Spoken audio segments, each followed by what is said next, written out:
Meet my girlfriend, Nymph. As you can see, Nymph is wearing my old mask, and each of our faces are veiled, including our mouths. So contemplate how, exactly, are you discerning from which of these two bodies this deep, sonorous voice is resonating? I mean, after all, I could have changed outfits and thrown on a wig. Well, there's one particular pair of anatomical structures that really gives it away.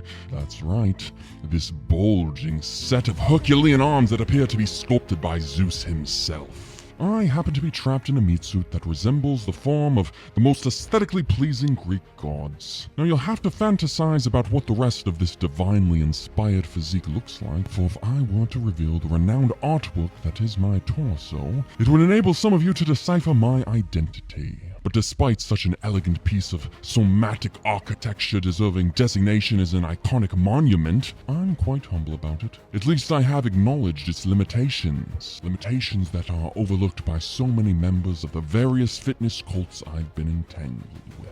Naive bodybuilding disciples are plagued with grandiose visions of what a formidable physique will afford them, particularly in the realm of romance. Either get jacked or keep jacking, goes the misguided ancient proverb. More like get jacked to attract Jack. Maybe you do wish to attract Jacks or Johnsons, in which case I'm somewhat envious. Your romantic life is bound to be simpler. But if you do wish to seduce Jill, it's time to take the red pill. God damn it, I said I'd cease the rhyming. Now before we debunk the romance chapter of the Book of Bodybuilding, a disclaimer is patently necessary. Do not use the following wisdom to justify your sloth. There's a multiplicity of benefits to sculpting your physique to its most chiseled potential. I highly recommend it. I'm simply protecting you from the misery you'll face when your delusional romantic expectations remain unfulfilled.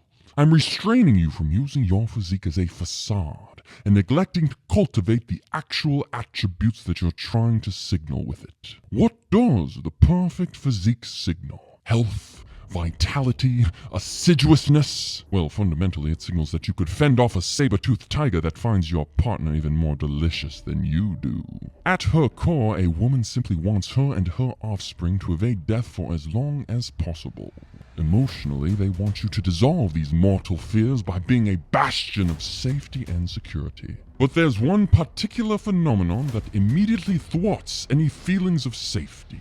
Something that really spikes her cortisol and triggers her intuitive vigilance. A man's incongruence. Imagine a man whose impressive physicality conveys protectiveness and resourcefulness, but his personality portrays the opposite. Insecurity, indecisiveness, cowardice. Not only does this demonstrate his physique as effectively worthless, he'd be too timid to make use of it in perilous encounters, but the mismatch between his musculature and his mind is particularly disconcerting for women. The greater the disparity between two divergent evolutionary signals, the greater the cognitive dissonance the woman experiences, and the more her anxiety is amplified. The man's integrity is questioned as his strength is perceived as inauthentic, his strong body reduced to a compensation for his weak mind. This contrast accentuates his psychological weaknesses that may have been overlooked if they weren't juxtaposed against such a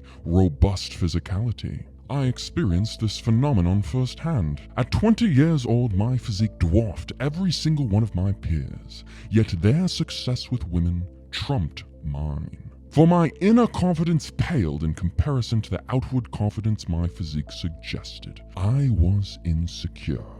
My social anxiety could not escape a woman's intuition. My friends were somewhat socially anxious as well, as everyone is, but based on my appearance, women expected invincible confidence, so my insecurity was far more conspicuous. This misalignment triggered an irreparable emotional response. The women thought I was creepy.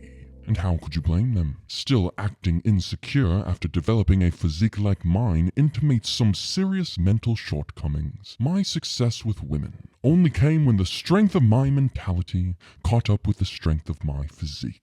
When my confidence wasn't confined to my muscle tissue. Now that authentic confidence is in the middle of a mental labyrinth that isn't easy to traverse. But this entire Murcurious project is designed to guide you there. For I'm certainly not the only bodybuilder who not only skipped leg day, but also mindset conditioning day. See, bodybuilding is a breeding ground for insecurity. Most bodybuilders begin their physical endeavors to compensate for some perceived inadequacy, most commonly unfulfilled romantic lives. They misguidedly base their self-worth on external validation, particularly the approval from females. Even if they do obfuscate their insecurity enough to finagle their way into a few more casual, intimate encounters, the validation is never sufficient. The insecurity persists, and it wreaks havoc in the long-term relationships that matter. In fact, all too often, bodybuilding simply reinforces the underlying insecurity that manifests in pathologies such as perpetual body dysmorphia and eating disorders. What once began as a quest to project the image of perfect health devolves into a downward spiral of anabolic drug abuse and obsessive-compulsive dieting that erodes that very image. In contemporary times, women are ostensibly becoming more inclined to prefer a dad bod instead. Could this actually be true?